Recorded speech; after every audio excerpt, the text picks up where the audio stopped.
Well, it took just 1 hour for Caitlin Clark's return to Carver Hawkeye Arena to be sold out. Tickets went on sale at 9 this morning. They were all gone before general sale to the public even started. Caitlin Clark just did something unheard of in basketball history. Her WNBA preseason game sold out in a matter of minutes, while Angel Reese's game struggled to fill seats. We're talking about ticket prices that outpaced NBA playoff games, a resale market so wild that fans were willing to pay tens of thousands of dollars just to be in the building. But here's the thing, this isn't just about ticket sales, it's about who really moves the needle in women's basketball. A lot of people say that Caitlin Clark moves the needle. That is wrong. She is the needle. She dictates. We all know what she's done on the floor. It's history, right? But off the floor, my goodness. And the numbers tell a story that's impossible to ignore. The moment the Indiana Fever announced Caitlin Clark's preseason debut against Brazil at Carver Hawkeye Arena, the demand was instant. Exciting news, Fever fans. We are coming to Iowa City. We are thrilled to announce that the Indiana Fever will face off against the Brazilian national team in a preseason exhibition at Carver Hawkeye Arena. Caitlin Clark makes her return home to the University of Iowa on May 4th. It wasn't just excitement, it was a frenzy. Over 14,000 tickets were completely gone before they even hit the general public. Season ticket holders and donors snatched up every single seat in just 36 minutes. Good luck finding affordable tickets for the Indiana Fever preseason game against Brazil at Carver Hawkeye Arena. Seats at the arena for the May 4th matchup between the Indiana Fever and Brazil were first offered to season ticket holders and a few top donors.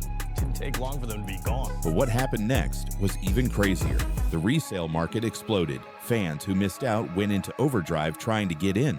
Courtside seats, they skyrocketed to $45,000, a number unheard of for the WNBA. Even the worst seats in the house weren't cheap, selling for over $500. 37 minutes. That's all the time it took for all 13,000 tickets to sell to season ticket holders. The University of Iowa is trying to make sure the tickets go to fans. Instead, the legislature may do even more. The words "sold out" are plastered on the doors at Carver Hawkeye Arena and the team's website for tickets to see Hawkeye legend Caitlin Clark and her Indiana Fever take on the Brazil women's team in a preseason game. For comparison, that's the same price range as NBA playoff games. Meanwhile, something very different was happening in Chicago. Angel Reese and the Sky were set to face Brazil in their own preseason game at LSU, a homecoming moment for Reese. The expectation, a packed crowd to welcome one of the most talked about players in college basketball. But instead, tickets started as low as $29, and many of them remained unsold days after release. And while some resale listings hit $88,000. Ain't nobody paying $8,100 to watch Angel Reese play ball, especially when there are tickets. There was a ticket available for $29. $29 to see Angel Reese and the Chicago Sky play at the LSU. It quickly became clear that it wasn't real demand. It was just artificial inflation. The difference was impossible to ignore. Caitlin Clark wasn't just selling tickets, she was breaking records. Angel Reese, despite all the media hype and promotion, wasn't generating the same response. But this wasn't just about a single game. It was about a market shift happening in real time. Clark's ticket sales didn't just break records, they shattered expectations, driving secondary market prices to NBA Finals level insanity. And that's where things get even more interesting. The demand for Caitlin Clark's games wasn't just overwhelming, it broke the system. Big situation again, like Caitlin Clark selling out Iowa, sold out a preseason game. People saying it sold out in 40 minutes. This is within 20 minutes. Like, obviously, you couldn't get onto the damn website. It's sold out. You could have been trying to refreshing the page and not got tickets. Most of the time, it officially sold out in 40 minutes, but like realistically, it almost crashed the website. The moment tickets for her preseason debut sold out, fans flooded resale sites, desperate for a way in. But what happened next stunned everyone. It started with a scramble. Ticket websites crashed as fans refreshed their pages over and over, hoping to secure a seat. Even those who got through weren't guaranteed a ticket. Prices were climbing by the second. What began as a rush for $59 seats quickly spiraled out of control. Within hours, even the worst seats in the house were going for over $500. Have you seen what the highest one is? I haven't. That's like 45 grand. What? Front row seats. Is that it?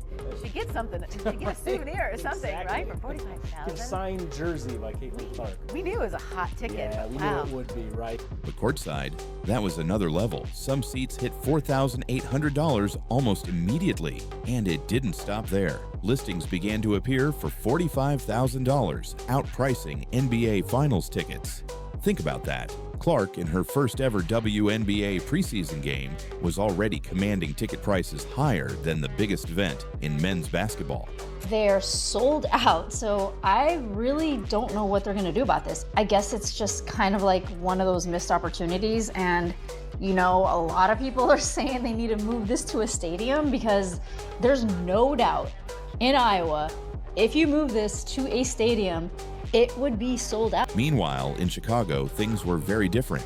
Angel Reese's tickets still sitting at $29. Even premium seats barely crossed the $100 mark. So, what I did not know is the Chicago Sky is playing the Brazilian national team.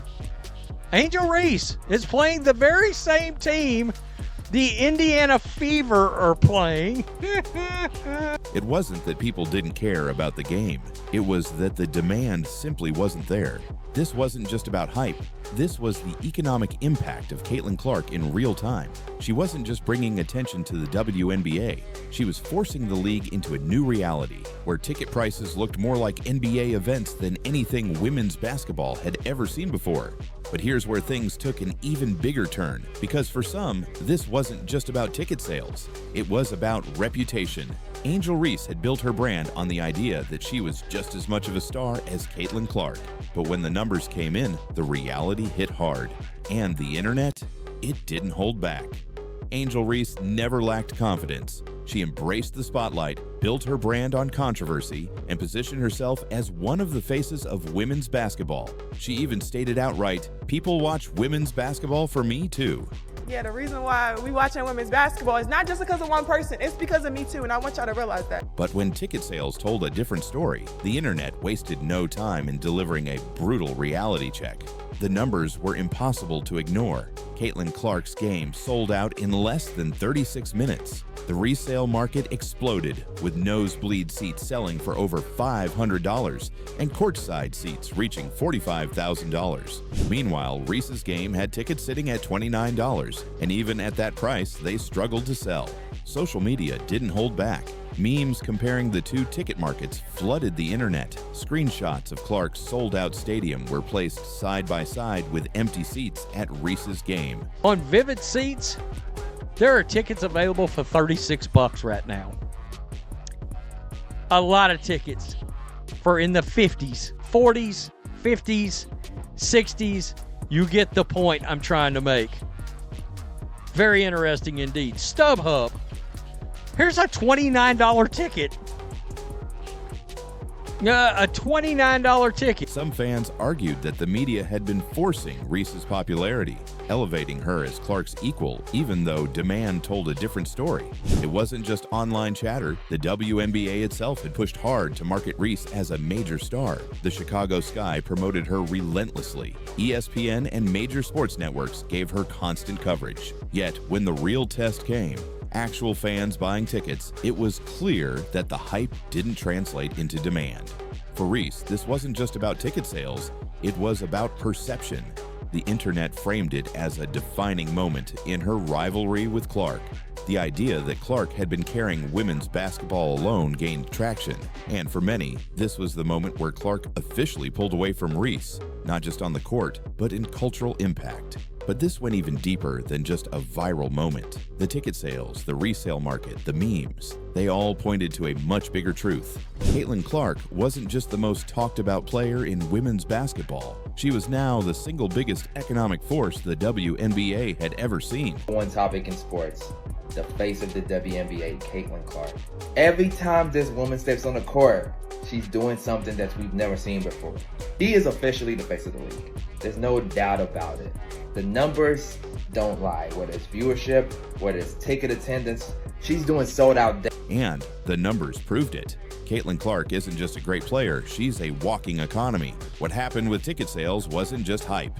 It was proof that Clark is the most valuable asset the WNBA has ever seen. It started with preseason demand, but the impact went much further. Every Indiana Fever game she played in was now a must-see event. Teams across the league braced for record-breaking attendance whenever the Fever came to town. Some franchises moved their games to bigger arenas just to accommodate the overwhelming demand. It wasn't just about ticket sales. Clark was changing the numbers everywhere. Merchandise sales skyrocketed, with her jerseys flying off the shelves in hours. Social media engagements around the WNBA reached all-time highs. TV networks saw ratings explode when Clark played, proving that she wasn't just boosting in-person attendance, she was lifting the entire league. Sponsors took notice. Companies that had never invested in the WNBA suddenly wanted in. New endorsement deals followed, and the Fever instantly became the most valuable franchise in the league. Some analysts even argued that Clark alone had raised the worth of the entire WNBA, something no player had ever done before. This wasn't just a talented rookie making waves.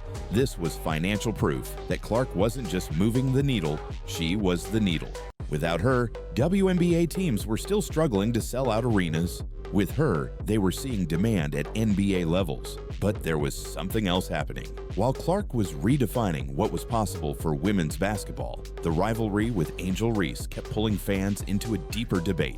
It wasn't just about ticket sales anymore, it was about the psychological and cultural divide between two of the biggest names in the sport, and that's when things got even more heated. Angel Reese may be playing in the league, but who wants to see a goofy 6'6" woman miss layups? Not I. Caitlin Clark and Angel Reese aren't just basketball rivals. They represent two completely different cultural forces. Their matchup in the 2023 NCAA Championship wasn't just about basketball. It became a flashpoint for debate, with Reese taunting Clark in a moment that instantly went viral. But since then, something unexpected happened. Clark's star kept rising, while Reese struggled to keep up. For months, media narratives pushed the idea that Reese and Clark were equals, that the rivalry was the future of the WNBA. But when fans got involved, it became clear that Clark's popularity was in a league of its own. The numbers didn't lie. Clark was selling out arenas, breaking ticket records, and driving millions of dollars in revenue. Meanwhile, Reese, despite heavy promotion, was seeing empty seats and low ticket prices. The divide wasn't just about numbers, it became psychological. Some fans saw Clark as the underdog, a player who let her game speak for itself, while others viewed Reese as someone who built her brand on controversy. Social media debates exploded over whether the WNBA and sports media were forcing Reese into the spotlight, rather than letting demand naturally dictate who the biggest star was.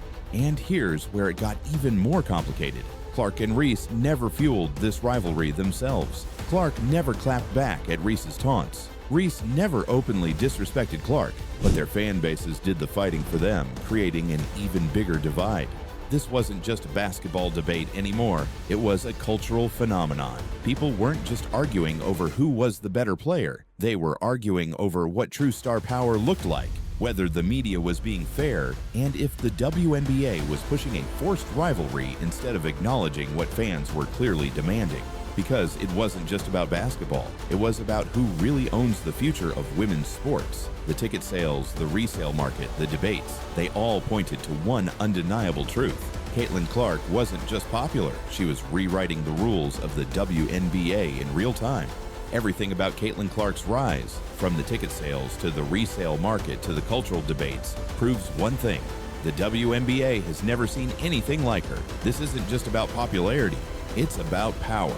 Clark isn't just selling out arenas, she's dictating the market. She isn't just drawing fans, she's forcing the WNBA to operate on a completely different level. Angel Reese, she's still a major name, but the brutal reality is that demand doesn't lie. No amount of media promotion or forced narratives can change what the fans actually want. And right now, all eyes are on Caitlin Clark. Some people say this is just hype, that Clark's success will level out. But if this is just the beginning, then what happens next could be the biggest shift in WNBA history. If Clark's preseason ticket demand is already at NBA levels, what happens when she takes the league by storm for an entire season? What happens if she wins Rookie of the Year, breaks records, leads the Fever to the playoffs? One thing is certain, this is only the beginning. Caitlin Clark isn't just playing in the WNBA. She's redefining it. And the rest of the league, they have no choice but to catch up or get left behind.